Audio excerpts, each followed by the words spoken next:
Hello friends and fellow sim historians, welcome back to my Victorian Sims 2 challenge. I am here bright and early on a Monday with my cup of tea. So excited to bring you guys this really chaotic episode. So as you saw, we do have a tuberculosis epidemic running through town. Here we finally have a little crypt, mausoleum, not actually sure what that's called, for the mayor. And just as a note, this does mean that we have to have an election for the new mayor. We decide to do kind of a democratic process where I go through and I count down everyone's friends and I make the selection that way. So we'll get back to that in a little bit. Unfortunately, we also lose Gabriel Holloway, and this is Georgina's father-in-law. He was an elder, so it's not too much of a catastrophe, but you do see Joan here just completely torn up about it. They've had a really good marriage. They've been like really sweet and cute together, so it's really awful. But the household really does start to recover. Georgina's kids are honestly really well adjusted and like emotionally prepared for their grandfather's death, so it's not like it ruins the entire family dynamic. We have Augusta and Caroline playing, and Augusta is honestly just like such a fun sim. Augusta is called on a few times by Mr. Lawrence Avery. They are new in town and I think they're super cute together. And here we have Georgina's youngest, Edgar. He's aged up into a child and he looks a lot better as a child than he did as a toddler. And the youngest daughter, Caroline Mary, has also aged up into a teenager as well. So things are moving along in Georgina King Holloway's household. And her eldest, Charlotte, is starting to feel a little bit cramped and just kind of like ready to move out on her own. So she is checking the posts and advertisements and decides to move out to become a teacher for the orphans at the local convent.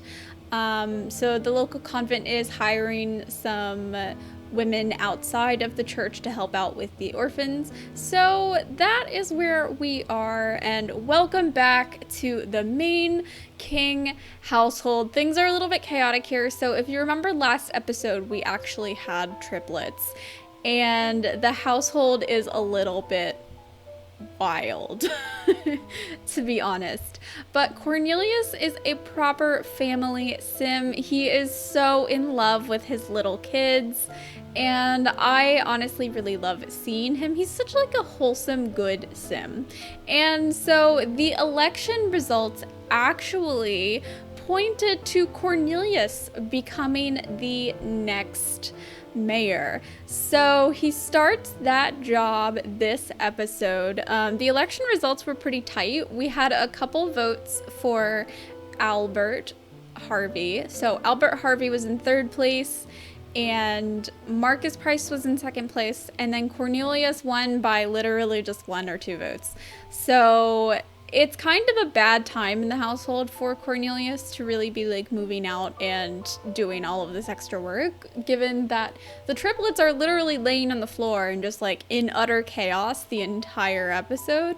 But it needs to be done, and it's finally going to, like, I think, elevate the King household to the next social class in the next generation or two, which is good because they've kind of been like solid and just sort of standing in the proper middle class for a while, but I think they're doing really well and it's really exciting to see them progress. So before his job, he has another day or two before Cornelius has to go to work as the mayor. And so he's getting in all of his creative hobbies and time with the babies while he can, which is just really nice to see. I love Cornelius, okay? Like the King household is just so wholesome and nice and they all love each other. It's just like, it's so great compared to the chaos of the other households. But to be honest, the chaos is still kind of bad here. But it's nice to see that even in the chaos of having triplets and everything and starting a new job, that Cornelius and his wife, Louisa Sully, now King, are still just like proper in love and having a really good time I don't think Louisa is particularly happy about having triplets. She seems honestly a little bit overwhelmed. There might be a little bit of some postpartum depression happening, which I think is understandable given that she expected to have one baby and then had 3. But guys, I think Ernest here is like my favorite sim. He is so great. He helps out with the house constantly. He is just so sweet and gentle. And the opposite of sweet and gentle, we have Daisy here. Daisy is just, she is like chaotic neutral. Maybe chaotic evil. I'm not really sure. But she is just like absolutely wild. Before Cornelius goes off to work, he is trying to help out with the babies, but I think he doesn't totally know what to do with them. Like, he's a good father, but Catherine ran a pretty tight ship, and honestly, he didn't really see his father, Howard, having to take care of the kids that much, so I think he's a little bit kind of like, what is going on here? Like, this is not exactly the household I am used to living in, but so it goes.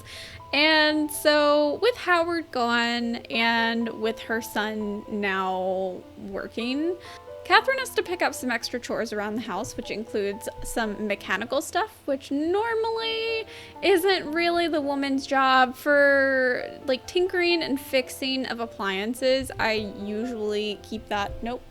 Sorry, my cat is trying to walk on top of my computer and is determined to do it. So I normally have men do that, and women do like the cleaning and cooking, just like, you know, historical. But I do think Cornelius is a little bit more involved than the standard household, which I do really like to see. He's good friends with all of his kids. Everyone has really positive relationships with each other, even though Daisy is kind of like a little bit wild. But here it is Ernest's birthday into a teenager. I'm honestly really excited about this because this household just needs the extra help, you know? And I think Ernest is an absolute cutie, and so I'm really excited for him. Let's see what we can do here. I'm thinking redhead, cologne, and then he honestly feels like a family sim to me. I feel like I have a lot of family sims in this challenge, but he's just so sweet and wholesome. I don't know, I just love him as a family sim. And look at Daisy actually doing her homework at the desk. I think this is the first time in this entire challenge that I've seen a sim do their homework at the desk. Absolutely wild. And thank God, maybe, I'm not sure if this is better or worse, but it's the triplets' birthdays. They're aging up into toddlers, and it's a bit of an ordeal to get them all to age up because there's so many of them. So this is an entire family event. And we've got some cute little blonde kids. I have a feeling that every kid in this family is going to be blonde. Just because like Catherine is blonde and Louisa is blonde. So we have two generations of blondes happening. And I love the little like bouncing the babies and toddlers animations when they're aging up. Okay, so here we have Marisol. She's absolutely cute. She looks just like Daisy, if we're being honest. And oh, we actually do have a brown-haired kid. This is Charles. And then last but not least, here we have Alexandra. So all the babies are aged up. This is probably just going to be proper chaos. And while this was happening, I missed Catherine's death. I'm so upset that I missed witnessing her death because I was preoccupied by all the toddlers. So she died of old age, not tuberculosis. It's we'll move her. So if you were wondering, I do just use this little interaction to move my graves to, oh my god. So we have another death happening. This one does happen to tuberculosis. This is Alexandra. You can't obviously really see the head because it's clipping through the wall because sim stuff. But oh my god. This episode is just filled with death. I am so sorry. Louisa, already struggling a bit with some postpartum depression, just absolutely loses it into aspiration failure. So she is in, I think, family sim aspiration failure. And then we have the social bunny show up for Ernest. This is like the first time that I've been playing The Sims 2 in years that I've had the social bunny. So, oh my god, things are not going well. Poor Marisol is just distraught at the loss of her sister. And then we've got like blue flashing in the social bunny. I don't even know what to say. It's utter chaos. So thankfully, Cornelius is still around a little bit. I think it's his first day of work today, and he is trying to help out with the toddlers as best he can because his wife is just not doing very well.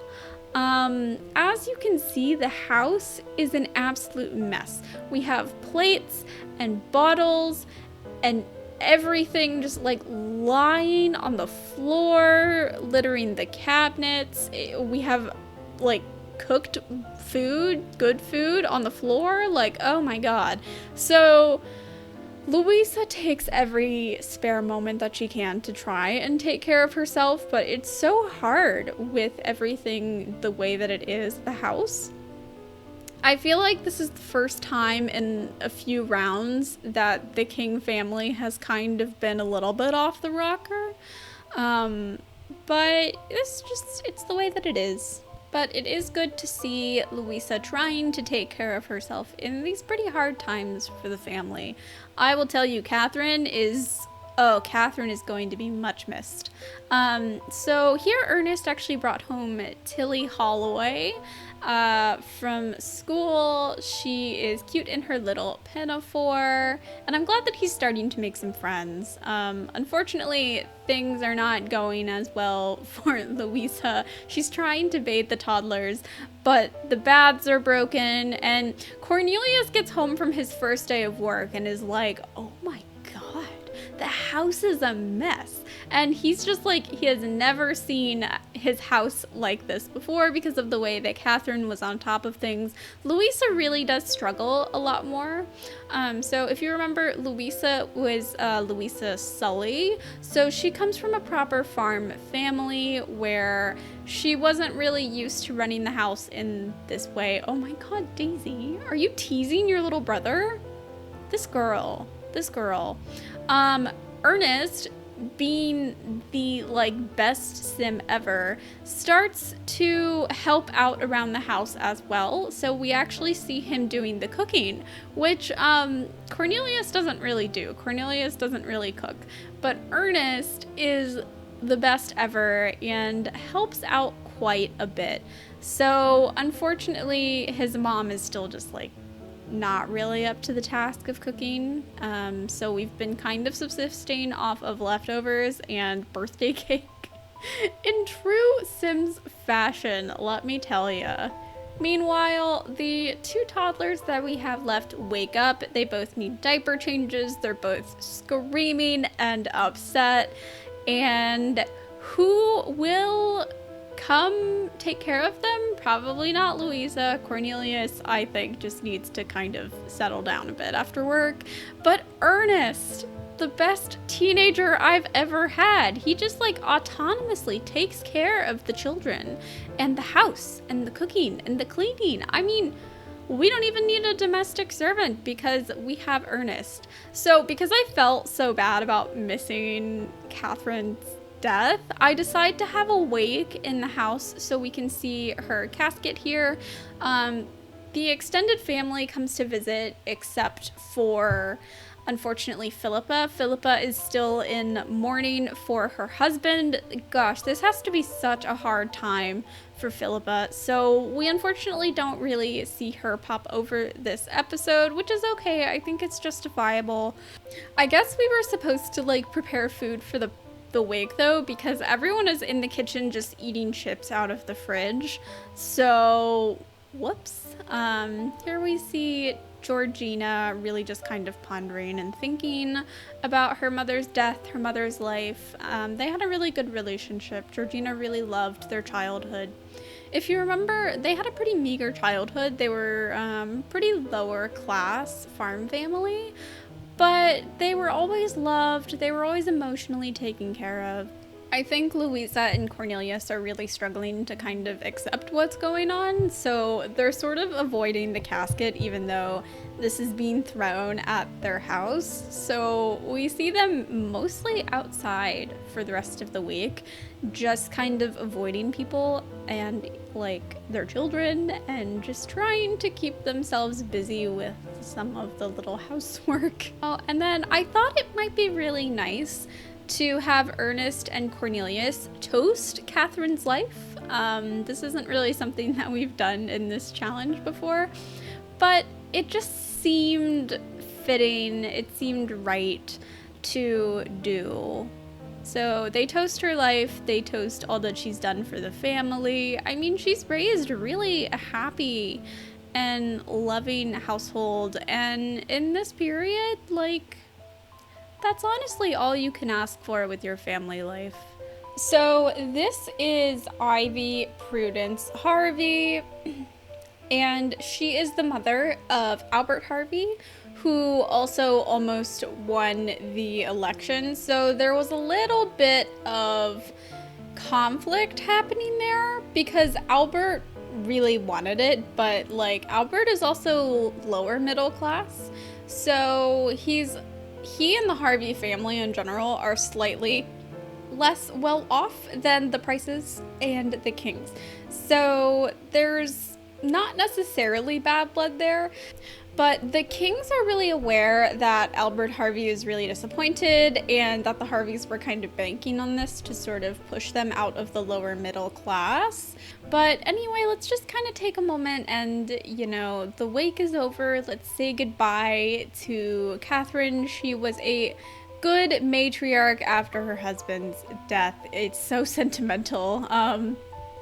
It's also, I mean, it's nice to see that even though Benjamin is an elder, he and Georgina still have the fire going. So I do think it's time to kind of kick everyone out though, because people are starting to have a lot of like negative interactions. I don't know what's going on there. And the kids have a lot of homework. Like in these past few days, both Ernest and Daisy have been super behind on their homework, so we have homework literally littered everywhere.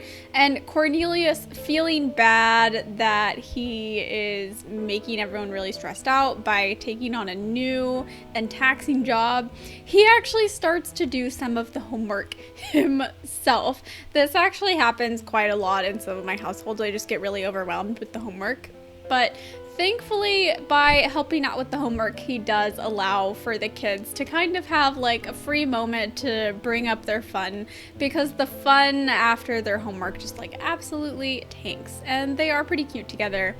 It is also time for Daisy's teenage birthday. I am so interested to see who Daisy turns out to be as a teenager, because she has been such a chaotic child and she's so cute. She looks a lot like Louisa, honestly, and I think she might be a pleasure sim. I'm gonna make her a pleasure sim because Daisy does whatever Daisy wants.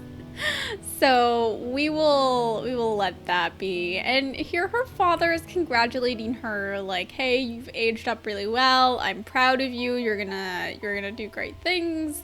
You're gonna have a great marriage. It's gonna be fantastic. So here is Daisy. I think she is absolutely an adorable teenager. As I said, I'm really interested to see what happens with her. I feel like she might be a little rebellious unless she kind of mellows out in her teenage years. And thank God it's also the triplets -1 birthday. Oh, that feels really sad that these two are aging up without their sister Mercy. Alexandra Mercy. So that's really unfortunate. So we have Marisol and Charles aged up. Also, we have the flu again. No one is allowed to die. We are going to have so much grandma's comfort soup. So here is Charles. He actually looks just like Cornelius.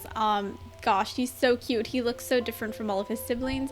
And here is pretty little Marisol. She looks so much like Daisy. I love her. She's absolutely adorable. And so trying to fix some of the negative interactions we had with the Harveys, we actually invite the main Harvey household over just for an afternoon tea, just to kind of like quell some of the negative feelings between these families, because we had some negative interactions with Ivy. And this here is Victoria Holloway's daughter with the heir in the Harvey family, so Clement Franklin Harvey. Her name is Annalise. She's absolutely precious. I totally love her. I'm hoping she and Ernest maybe kind of hit it off. And, you know, a marriage between the Harveys and the Kings might be a really good way to sort of solve some of these negative relationships. But Victoria actually lived in the household where Georgina married into. So Victoria still has a really good relationship with all of her nieces and nephews. And of course we have Cornelius here sort of chaperoning a little conversation between Ernest and Annalise. And I think he's probably like telling Ernest maybe some of the plan. And so Daisy decides to have a chat with Annalise. I don't think Daisy is too into it. Like, Annalise is just like, she's so proper and pure in her little pinafore, and Daisy is just like a force to be reckoned with. And I think she probably feels like Annalise is a little bit mild and that her personality is maybe a little bit wanting, even though like Annalise is just kind of a proper Victorian girl. She follows the rules, which I think is maybe why Daisy is a little bit like, gosh, this girl is really boring. I mean, she's cute, but she's boring. So poor Annalise. I mean, she's just like, she is being so proper and sociable, and she has no idea that Daisy is just silently judging her. So that's kind of unfortunate, but I mean, it is what it is. It's Daisy. It's kind of what can be expected with her, if we're being honest. And so Annalise and Ernest are, I think, good friends. They're both a little bit young. I mean, Annalise is still in a pinafore. Like, they're a little young for any kind of arranged marriage, so they're just developing a little friendship, which I think is cute. It's fine. We don't have any grander plans thus far, although I think Cornelius definitely hopes for a match between the two in the future. And I think that Victoria and Clement would be okay with the match. Ivy doesn't seem to like them, so I mean, it might be a little bit hard with the grandparents, but the grandparents are probably going to die soon, if we're being honest. I mean, that's just kind of where our first generation is going, and the Harveys were the first extra family we actually added to New Whitby. So, you know, I don't think any sort of match could be struck until they pass away. But we've got some time, and look how cute they are together. I mean, they're having a very animated chat, so I do feel like it's possible that this could go really well. Oh, Daisy, are you sick? I think Daisy might have just been coughing, which, oh. So we've got the last snow of the season. It's the first day of spring, and so it is fairly late when the Harveys decide to head home. Except for Mr. Harvey here, Ivy's husband, and he is playing the piano really well and the kids are just dancing. I feel like Daisy's dancing is like very mild compared to what I would expect of her. Unfortunately, we still have a lot of crying from Louisa. She is still not over Alexandra's death, and gosh, this poor woman. I want Louisa to be happy, but she's just struggling so much and has been this entire episode. Like, it's been a full sim week and she's still crying. So even though Daisy is very rambunctious, I do want her to be properly skilled in the arts. So she's an excellent pianist, and she is also an excellent harpist. She actually maxes out her creative skills in this episode. So she is, I don't know, I see her as very artistic and very free-spirited, which I think is maybe the great makings of a composer. So maybe she'll join sort of the art careers. Oh my goodness. Louisa is very displeased at the prospect of having another child. I just don't think Louisa is ready yet, but unfortunately Cornelius kind of is and isn't really thinking about how Louisa might be feeling emotionally. So back over at the Lawson household before we end, we lose Louis, the youngest son of Philippa. It's such a hard time. I love how Grimm is just like, I'm so disappointed in you guys. But on a happier note, we do send off her eldest son, Nathaniel, to university. So he's going to Cambridge. He's the first Sim in our neighborhood to go to school, or to go to university, which is so exciting. And then, oh my God, I was not ready for this. I so wasn't. So their maid, Winnie, who recently married Jonah Jung, had triplets. This house is ridiculous. I mean, at least Philippa loves babies. And then her youngest, Flora, ages up into a child. She is so cute. She looks just like both of her parents, and I give her the same hairstyle as her mom as well. And I just loved that she still has the playful spirit of her mother. I have so many images and videos of Philippa playing in the bathtub like this, and I just think it's so cute that she's so much like her mom. So we are going to end there today. Thank you so much for joining me in this episode. I know we had like 4 or 5 Sims die, which is like statistically a little bit much even for the Victorian Sims. I think where we are rotationally, we're going to have quite a few deaths with first generation. I have a feeling this rotation we're going to lose all of our first generation, and I'm a little bit heartbroken and torn up about it and just feeling so sentimental. But anyways, thank you so much for joining me. Don't forget to like and subscribe. I'll see you next time.